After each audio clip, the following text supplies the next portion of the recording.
Hi, everybody, it's John. This is the Record Shelf, and we are doing the album The Cars, the debut album of The Cars called The Cars. And love this album. As I said in the last video, if you watched it, where we talked about where we showcased the first three songs, I told everyone that look, when this album came out, I wasn't really into it. I didn't really understand it. I didn't dig it at all. But it wasn't until A Candio, which was the next album they put out, I listened to, and like a light bulb just went on, boing, and I was like, oh man, I totally get what these guys are doing, and I like what they're doing. I listened to their musicianship and their singing and their lyrics and the whole shtick they had going. I totally understood it, and I liked it, and I liked them more and more and more as their career went on, and I really, really dig the Cars. I look back now, very nostalgically at this music that came out in the late 70s, which was really unlike anything before it. I mean, they still had the guitar and the singer and the bass and the drums and the keyboards, but they had done things to it that nobody else was doing. For example, they take the keyboards and they, instead of having it in the background, doing some background sounds, and whenever there came a time for a fill or a bridge, the guitar wouldn't be there. It would be the keyboards. The keyboards would be right up front, at the front of the stage, playing the lion's share of the melodies and the solos and stuff. And that was a real weird experience. And not only that, but the sound of the keyboards was unlike anything else that we had heard before. A lot of really unique, new, interesting sounds that at first were kind of a turnoff for me, but then became like, wow, this is just incredible music. Now, this isn't to downplay the guitar player Elliot Easton, who I think is really one of the great rock guitar players of all time. And the reason is he could put more in a 10-second solo than most of the guys I knew, like, great guitar players, Jimmy Page and Eric Clapton and Ted Nugent and Van Halen and the rest of them could put in a 5-minute solo. This guy could throw more in as much or more in a small space than those guys could put if they gave him a large amount of time, which they did. That was the SOP for guitar playing in the 60s and 70s, was long-winded guitar solos. And they were very interesting and they could be really cool. But this guy could do just as much in a much smaller space, and it would be memorable. You could remember almost every note he played from that point on. And so even though the keyboard was a major factor in Cars' music, the guitar to me was better than a lot of the bands that had great guitar players, simply because they kept everything truncated, small, short, compact, tight, but they still gave you a lot of quality in that space. It didn't reduce the quality of the music, the quality of the composition, the quality of the instrumentation by doing that. Everything was tighter and stronger, and it actually brought out the quality of the song better because you weren't listening to some long-winded composition that, while it's good, it's they just did it in a smaller amount of space. That's really what it came down to, and it was really pop music. They weren't trying to create a progressive rock anthems or something. And yet, some of their music was very progressive. In fact, this first song we're going to listen to, I'm in Touch with Your World, is very progressive. It's very progressive in and of itself. And it's unlike any other song on this album, and probably unlike any other song I've heard, especially at the time this came out. Now, this came out, as I said before in the last video, so please go watch that, because I get into all this. But the Cars came out in 1978, and they really took the world by storm, because they were this new sound that nobody was really doing. They were doing it differently. Like I said, all the elements were there, singing, guitar, playing, bass, drums. It was all there, but it was done differently. Let me get my glasses off here, because you don't really need those right now. Sorry. I need these to read. So anyway, the point is that these guys really did a whole new thing. And Gen X, which was kind of the generation that was coming of age at this time, late 70s, early 80s, they really loved this music. They took to it very quickly. And so the 80s really was the Cars on steroids with a bunch of other bands out there. And so in the 80s, a lot of the stuff that came out in the late 70s, like Eddie Van Halen's tapping, the heavy use of keyboards and stuff, some quirky music styles, maybe just coming up with new ideas, some retro stuff being brought from the past to the present, and then giving a modern touch. That all was very much present in the early 1980s. And with the synth pop invasion from Britain, and along as well as the new metal invasion from Britain came along at the same time. So once again, England was giving us some new music, but these guys were from Boston, and they used a British producer who helped with the Bohemian Rhapsody song, and you can even hear that in their background vocals, the way they're recorded. Sounds very much like a Queen harmony background vocal, very tight, full. Yeah, you can definitely hear it. And so they used this producer for this album, and they were in England playing, and they did very well over there. And so they brought it here, and because they had such a great demo, they were able to get on any album, any record label they wanted, and they picked Elektra. And it was a big deal. When the Cars came out, it was like, wow, these guys are they're avant-garde, but they're tolerable. It's not like, because it wasn't like they just threw everything out and started over again. A lot of the rock elements, like I said before, were in their music. They just did it differently. And it was different enough for me. I was already 17, 18 at the time. I don't know. I was a little old-fashioned. I was used to listening to The Who and, Aerosmith and Led Zeppelin and all these guys, Black Sabbath. So this is the kind of stuff I was listening to. So when these guys came along, I'm like, I don't know. I don't know what to do with these guys. I don't know. But then, like I said, by Candio, which was the next album, I bought the album. I totally got it. The light bulb went on. I became a fan ever since. All right. So the last video we covered the first 3 songs, Let the Good Times Roll, My Best Friend's Girl, and Just What I Needed. They're all 3 excellent songs. Now this one here is I'm in Touch with Your World, which is a departure from what we just heard. And really, it's a very interesting song. The way it's done is, let me just put it this way. I know that Rick Ocasek lived in a commune. I know he was kind of a hippy-dippy a little bit at the time. So he had some experiences with magic mushrooms and some other things. And I think he was kind of writing about that trip that he might have been on. Because you don't forget, the 70s, there was a big drug culture coming from the 60s and the 70s. And it was everywhere. And I tried to stay out of most of it.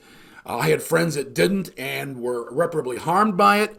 Others who went through it, got through it, and went on and had great lives. But it was a bad thing.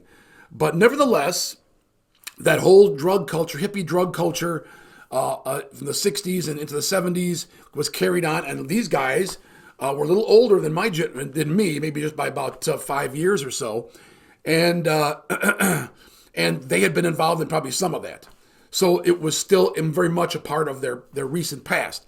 And I think the song that Rick Ocasek, the lead singer, wrote, this song, was about, look, I'm in touch with every world that you're in, man, because I'm in this this interesting zone because of the experiment I'm having now with mushrooms in my mind. And, you can have a different kind of trip on these things. And so whatever trip this guy's taking, he's kind of talking about that with other people he's with at the time or something of that nature. It's a little weird to try to figure out, but I think that's what he's talking about. I could be completely wrong, but I think that's what he's getting at here. So we're going to go ahead and listen to this song, I'm in Touch with Your World.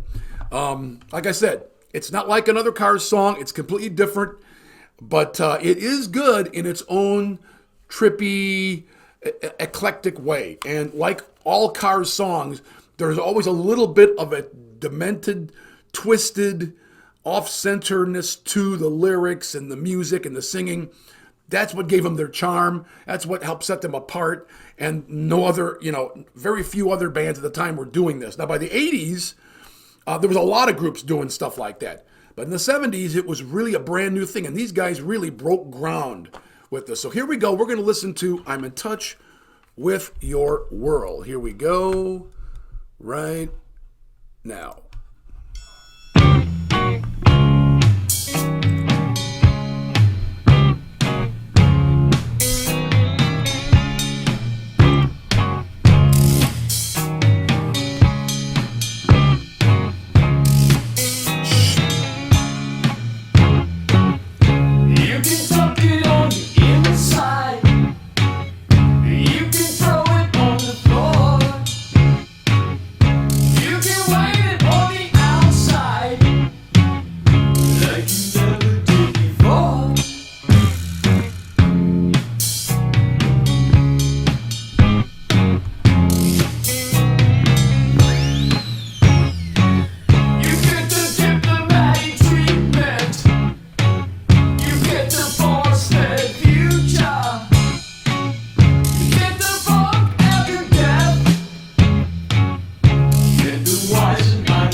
Wow, cool.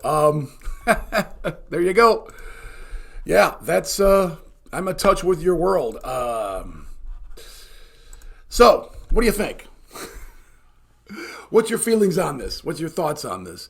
Leave in the comments below. Tell me what you think this song's about.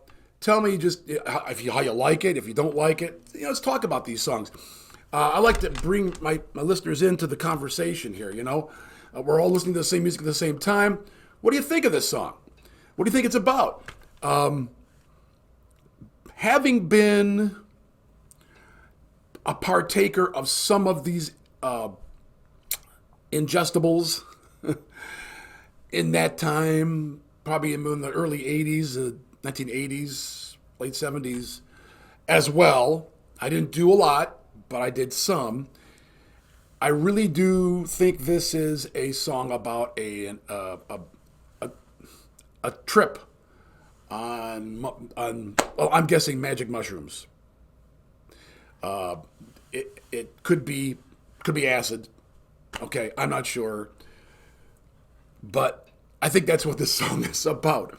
Just based on and you listen to the music, all these weird little sounds and strange things coming in and coming out and darting through the scene and moving out, and then you get this and then back to this again. Yeah, it almost feels like a musical version of a head trip. Okay.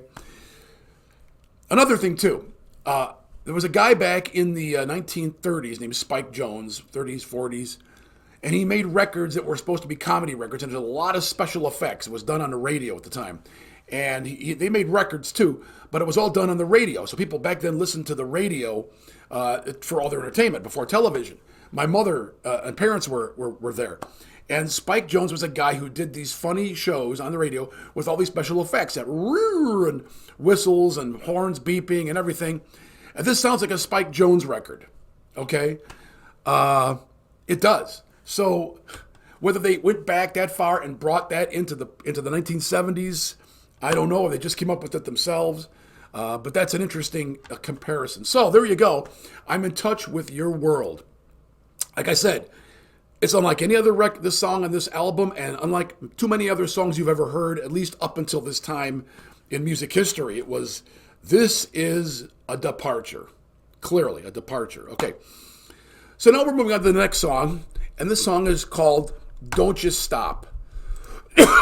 Excuse me. And Don't You Stop is a little more of a conventional rock song.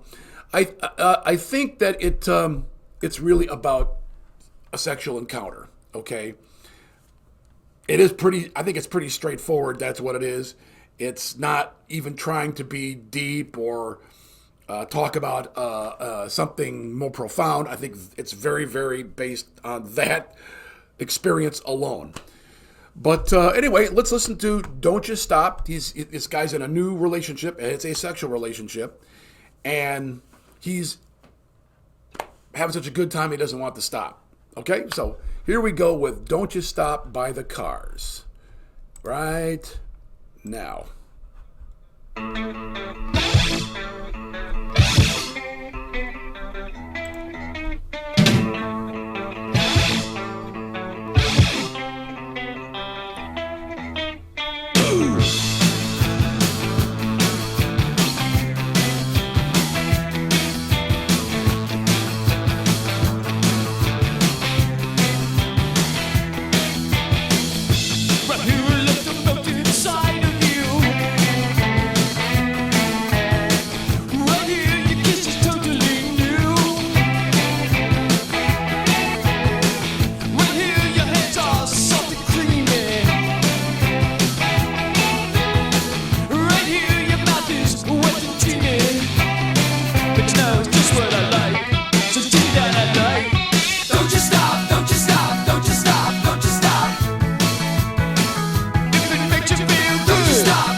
Okay, pause it right here, pause it. Okay, now, do you think that sound you just heard had been heard ever before in rock and roll? No, it had not. No. It's such a strange... It sounds like baby music or something. It's completely weird for rock and roll, particularly in 1978. We'd never heard anything like this before. It's completely new. And even today, it's very amusing. But, this guy, Greg Hawkes, put in some really interesting keyboard sounds that made the Cars just unique in themselves. Because his keyboards, it wasn't the typical synthesizer that sounded like an orchestra strings or horns or whatever. It was sounds that like, what the heck? Is this like an old CNC machine, or what am I listening to here? And it would come out of left field. You're like, whoa, we're what's that? You know, you're expecting the guitar solo, right? No, you get the and you're like, whoa, okay, that's what this is going on here. Let's try to center on this and get into it, right? And then it goes away, and they go back to the typical. It's a sort of a distorted guitar. It's obviously a dancey, very dancey, upbeat song meant to dance to. Anyway, so let's get back to it here. Don't You Stop. Here we go now.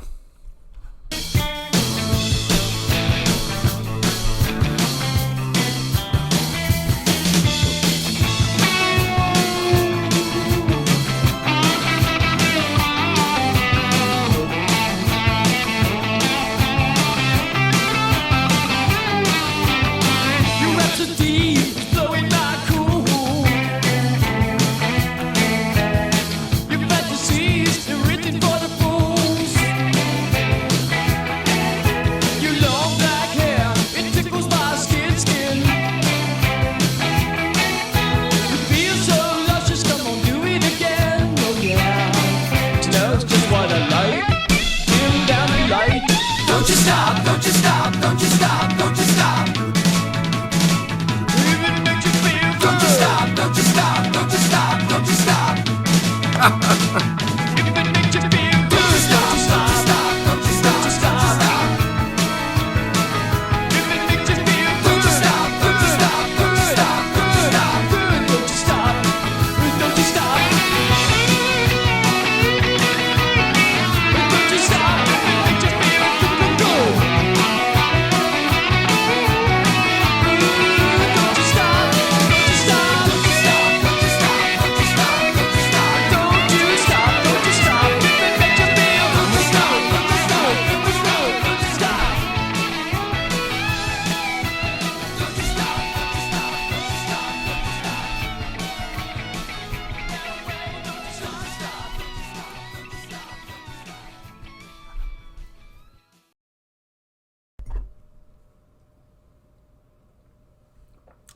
You know, folks, there's only one thing that Mark and I like almost as much as drumming, and that is good coffee. And so here at Rock My Bean, we have put together 5 of our favorite coffees from around the world that are roasted fresh on order and mailed to you right away. If you're interested in helping autism awareness, every purchase of this coffee, a percentage goes to the National Autistic Association to help autistic parents, help young people, help autistic adults. And we take this very seriously. Now, we have put together these 5 flavors. Each one is named after a specific drum from a specific part of the world. And we'll be expanding this line of coffees as we go. But these 5 are our favorites, and we want to share them with you. So if you're interested in drumming and coffee and helping with autistic awareness, please visit us at brainygourmet.com. Click on the Rock My Bean link, and happy coffee drinking. Wow, okay, don't you stop. Don't you stop. All right. Yeah, there you go. What can I say? Don't you stop. It's just, and that it's just weird. Even today, it comes at you from left field, and you're like, whoa, what's that? You know, okay, this is really weird. But you know, the more they play it, and you hear L.T. Easton's great guitar playing back there. You're like, well, this really works. I mean, it actually works. It's not something anybody's ever done before, and I haven't heard anything like this before, but it works. And when you kind of open your mind a little bit to the Cars, you'll find out you appreciate them all the more. You have to really come at them with an open mind. If you're from my generation and you grew up with all these other rock bands and then you heard this, you know, you can understand why it probably took me a whole album to get by this weirdness, quirky weirdness of them. I wasn't sure if they were a rock band or something totally different, totally new. But once I heard their music and I listened to it and I opened my mind to it, I really, really, really became a fan. And I still am today. All right. So, Don't You Stop. Well, I guess the song did stop, so it stopped at some point, but it's a great little dance pop song. All right, now we're going to move on to the next one here, called You're All I've Got. And this one here, basically Rick Ocasek described it as back in 1978, he said, when things get too quiet and you're willing to put up with any company, or you're not willing to accept the prospect of being alone, you might find yourself needing what you got. This was a fan favorite at concerts, and he said that we do this song all the time. People, he goes, I like the song. The audience likes the song. It's about ending up with somebody you don't necessarily want to be with, but something is better than nothing. Ever been that situation where you're alone again? You're like, geez, I just want some company tonight. And so somebody's with you who's not your first choice, or maybe your second or third or fourth choice, but here they are, so you're just going to make the best of it. And that's what the song is about. Like I said, the Cars didn't do deep philosophical songs, at least not yet. They were doing pop songs about experiences. That's pretty much it. And this song is a fan favorite and was then. And it's got a great melody. Once again, Rick's talky, singy voice, quirky voice dominates throughout it. And there's some good background harmony vocals here that remind very much of Queen albums. So let's get into it. Let's get into All I've Got Tonight. And it starts out with the drums. Dook, dook, dook, dook, dook, dook, dook. And there's this phaser sound where it's phasing the sound. And this was being used more and more in studios because of the new synthesizers and stuff like that. So remember I talked about we're talking about Van Halen's album when the car horn starts. I forget which song it was. That was also fed through one of these synthesizer things. So this is kind of the same thing. It's the drum is going juk, juk, juk, juk, juk, juk, juk, juk, juk, juk, juk. The drums didn't sound that way. That was done in the studio. Okay, and so you didn't hear this a lot in the 70s. Okay, this was not being done a lot. Drums were not being filtered through synthesizers, but this one was. So let's listen to You're All I've Got Tonight. Here we go, right now.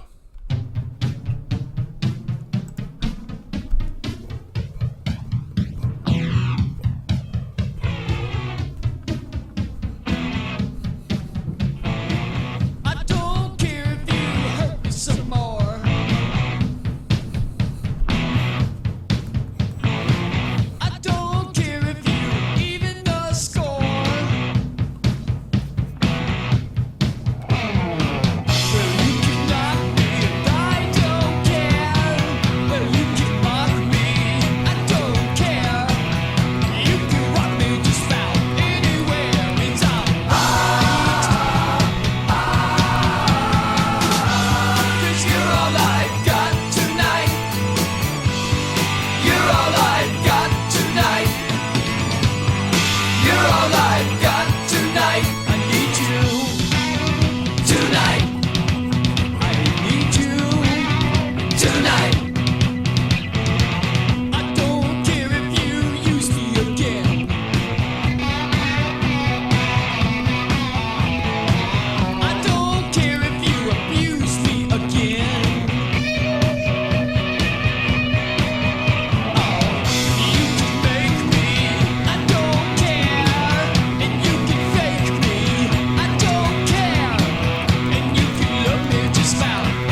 There you go, man. Woo! That was good. That was good. That was really good. I like the song, but I hadn't heard it in a while, and it was great hearing it again. I forgot, man, I really like this song. I don't know what it is about that song. It's got that driving dun dun dun dun dun dun dun dun dun. You know, it's just got this relentless beat surging forward, and because of the drums, bump bump bump, and the keyboards playing along, bump bump bump bump bump bump bump. Now, two things here. Well, actually, more than two things. But the first thing is Elliot Easton has two great little guitar fills in this song. And if you just listen to him once again, he comes into his little guitar solos and does some great work, memorable parts, and then comes out of it. I mean, this guy could get in and get out and do great stuff in between so quickly. Most guitar players are just trying to figure out how they're going to lead to their, play their solo. He gets in, he does his thing, he gets out. But it's always memorable. It's always short and tight and sweet and perfect. Love Elliot Easton's guitar playing. I tell you, that I have nothing but respect for this guy. Nothing but respect. And of course, you get this kind of a quirky song with Rick Ocasek's, voice, and then you've got the really great keyboard by Greg Hawkes. Once again, just doing some great keyboard work. He pulls out sounds and textures from this universe that he's got that you'd like, wow, I never heard that. Ooh, that's different. Oh, I like that. That's new. Sometimes you'll even be standoffish. I don't know if I like that, but then you'll hear it play it in a song a bit. Okay, I'm liking it. Just really good stuff. Really good stuff. And one of my favorite songs off this album, no doubt. One of my favorite songs of all the Cars songs. This is one of my favorites. If you can just crank it and go with it, it's got everything really in there a rock song needs. You can even dance to it if you want. I mean, it's got that beat to it, so you can do it. Anyway, just another great song off this album. This was a great album. And like I said, when it first came out, I just dissed it. I just wasn't interested. But then when Candio came out, I think it was a year later, I listened to it, I bought it, and I'm like, I like this. So then I went back and got this album. I'm like, man, now I'm getting it. I don't know why I didn't get this at first. I do now. So once again, now there's a lot of great songs. Some of the best songs of their career are on this album right here. And this is definitely one of them. So thanks for joining me for this Magic Cardboard Ride to the greatest albums of the 70s and 80s. We're doing the Cars' debut album, The Cars, from 1978. And I hope you're enjoying this experience with me. Some of these songs I remember well, some I don't. Some of them I played in my drumming career. If you don't know my history, I'm a musician. I've been playing drums since 1970, and been in bands. I've played in studio. I've done a lot of things with drums. I'm teaching drums now to younger people. And so anyway, that's my background. So if you listen to my reviews, I do tend to talk about drummers more than just about any other instrument because that's what I am. But anyway, you don't want to forget the drummer in the Cars either. Robinson was a great drummer. He didn't overplay, he didn't underplay, he played really what needed to be played. He had some very interesting fills and runs of the drums, the way he would play his little fills a little differently than you would be inclined to do it. And I like that because that in keeping with how the Cars did things. They would take these instruments and do things a little differently with them. And that's what made them a different band. And that's really how it was in those days. You had to be a good musician and you had to know how to do it differently. And if you could do both of those things successfully, there's a good chance that if you were discovered or you were found out by the right people, you could be a success, okay? And like I said, albums back then or labels back then would give you 2 or 3 chances to get your act together. They were not going to close you down if the second song failed or if the next album wasn't quite up to par. They gave you another chance. They let you go out and work on it. And of course, that ended in by the late 80s and 90s. They were creating their own bands, and they were saying, you're going to make a hit album right off the gate, and if you don't do it, you're gone. I don't even know if they even look for musicians anymore. They probably just create them in their laboratories or their computers create the music. I don't know who's making this garbage today. But anyway, that's how it was back then. And the Cars were discovered, and I'm glad they were because they were an incredible addition to the the tapestry of rock and roll in the late 70s and the 1980s. And with the Cars, you're getting a good view of the 80s. You're hearing it and seeing it. We didn't know what it meant. We just this is interesting music, or it's good music, or I don't like it, but I have no idea where it's leading to. Now we do, from the hindsight, we can see where it was all going. And there was a lot of good stuff to come because of it. Well, thank you for joining me again. Please like and subscribe. All you guys, thanks for joining me. And those of you who subscribed, I hope you like what I'm doing here. Thanks for taking part in the polls that I've done. The last poll looks like AC/DC's Highway to Hell won the poll. I really thought the Toys in the Attic was going to pull out ahead, but it didn't. But we're going to be doing Highway to Hell by AC/DC, another big 70s band that made it big in the 80s too. And unapologetically played just driving rock and roll. And so, yeah, we're going to be doing that album. So check out for the reviews for that. This should be out pretty soon. I'm going to be trying to getting it out in a week. So thanks for participating in the poll, all you people. You got 27 people participate in the poll. I know I've got a lot more subscribers than that, so if all you would participate in the poll, we'd get a better representation of what you all want to hear.